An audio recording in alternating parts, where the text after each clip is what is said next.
चलिए next part पे आते हैं। जो एसएससी होता है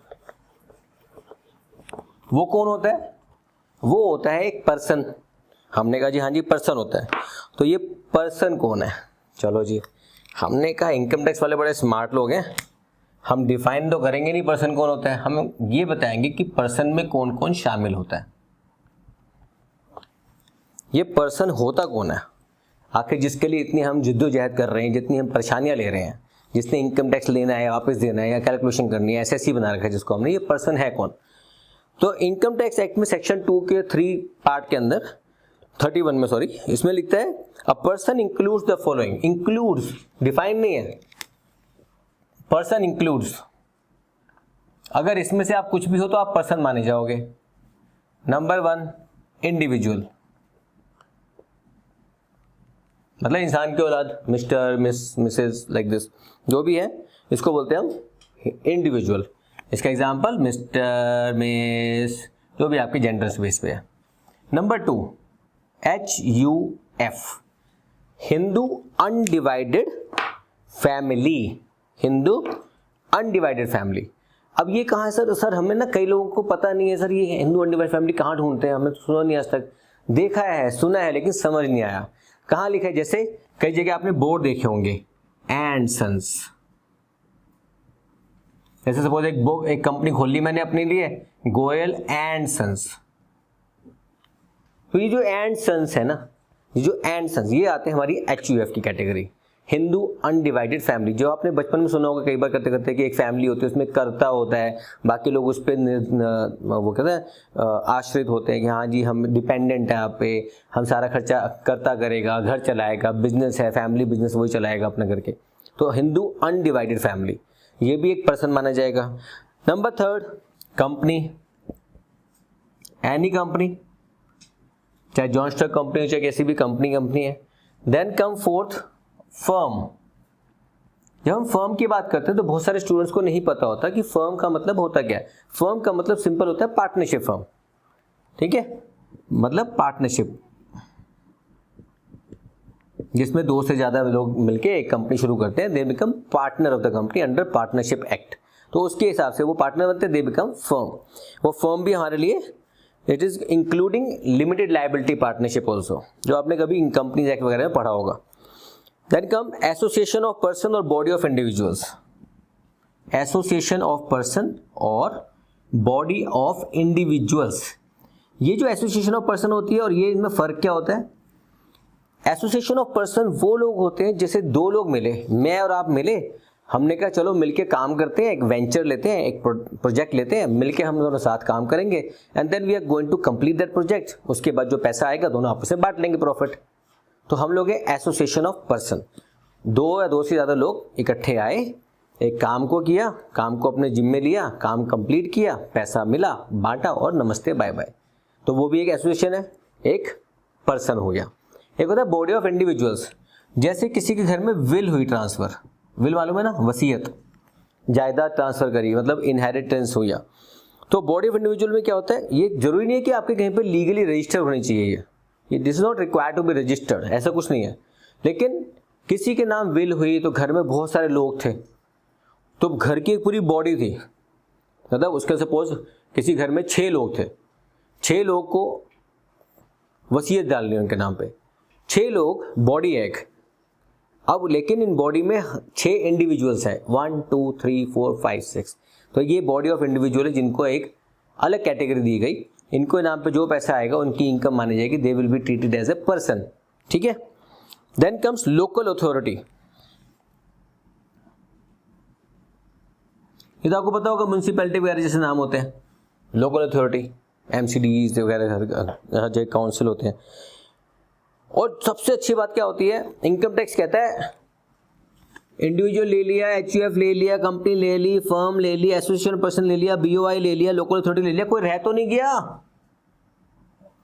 सर, कोई रह गया तो क्या करें? हमने कहा डाल तो 7th कैटेगरी में, मतलब बचना कोई नहीं चाहिए। देखो शिकारी का पंजा बताया था लास्ट टाइम, बचना कोई नहीं चाहिए। कहते हैं every artificial juridical person, every artificial juridical person, तो कितने शातिर हैं हम लोग मतलब tax authority, who may be not falling within any of the preceding subclasses, not falling in any of above 6, मतलब इनमें से कहीं नहीं आया तो यहां फंसोगे मेरे साथ। तो हमने कहा सर जैसे जुडिशियल पर्सन में आर्टिफिशियल वगैरह में कौन होगा, तो हमने कहा सर देखो an individual means natural person और human being, Hindu undivided family आपको समझा दी है, जब पढ़ोगे समझ आ जाएगा आपको। अब कहते हैं local authority means any authority legally entitled to और entrusted by government with the management and control of municipal और local fund like municipality, municipal corporation, district board, ये आ गया आपका लोकल अथॉरिटी। सर अब उनकी बात करते हैं जो बाबा बने फिर रहे हैं, ठीक है, बाबा, हाँ बाबा।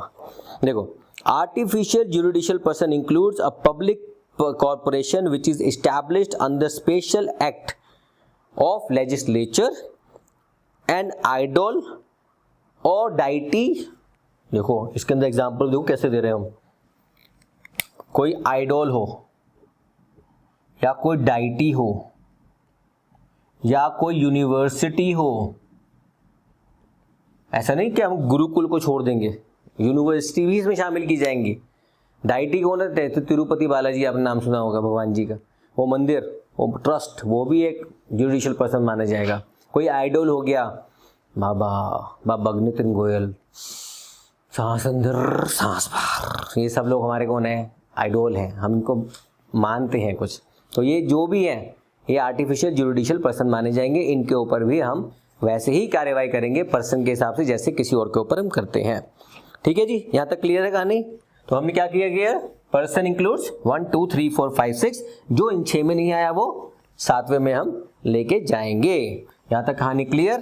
तो अब बढ़ते हैं अगली डेफिनेशन की तरफ जिसका नाम है असेसमेंट ईयर।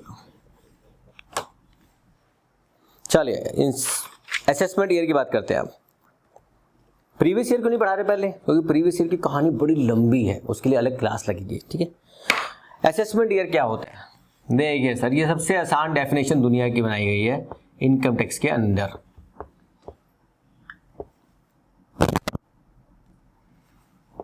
देखो सर असेसमेंट ईयर होता है क्या, असेसमेंट ईयर 12 महीने का एक पीरियड होता है। Assessment is a period of 12 months. लिखा कैसे है, assessment year means the period of 12 months commencing on the first day of April, मतलब it's a period of 12 month होने चाहिए सर। उसके अंदर शुरुआत कहां से होगी, ये 1 अप्रैल से शुरू होता है of any year till 31 March of next year. मतलब अभी हमारे कौन सी ईयर चल रहा है, 2024 चल रहा है ना, तो फर्स्ट ईयर शुरू होगा 1 अप्रैल 2024 से और खत्म कब होगा, 31 मार्च 2025 में।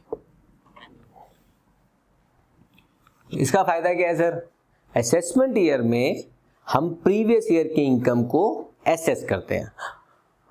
Assessment year is a year which comprise of 12 month starting from 1 April of this year till 31 March of the next year. Income of previous year is assessed and taxed in assessment year। तो जो उसका previous year होता है उसकी income को इस assessment year में assess करते हैं, कंप्यूट करते हैं और उसके ऊपर टैक्स लगाते हैं। ठीक है, यहां तक कहानी क्लियर। अब आगे बढ़ते हैं। तो सर ये लायबिलिटी टैक्स किसके ऊपर पड़ेगी, लायबिलिटी टैक्स उसके ऊपर पड़ेगी जिसकी भी इनकम एग्जेम्पशन लिमिट से ऊपर जाएगी। ये एग्जेम्पशन लिमिट क्या थी हमने पहले पढ़ रखा है, अगर उससे ऊपर गए तो आप लायबल टू टैक्स हो, तो उसके बाद हम टैक्स लगाते हैं। तो सर प्रीवियस ईयर क्या होता है, अभी शॉर्टकट समझाता हूं प्रीवियस ईयर। तो ये प्रीवियस ईयर क्या है sir, previous year is the year immediately preceding, देखो पेन भी नहीं चलना चाहता, पता नहीं क्या पढ़ाना नहीं चाहता। Immediately preceding the assessment year. मतलब अगर 2024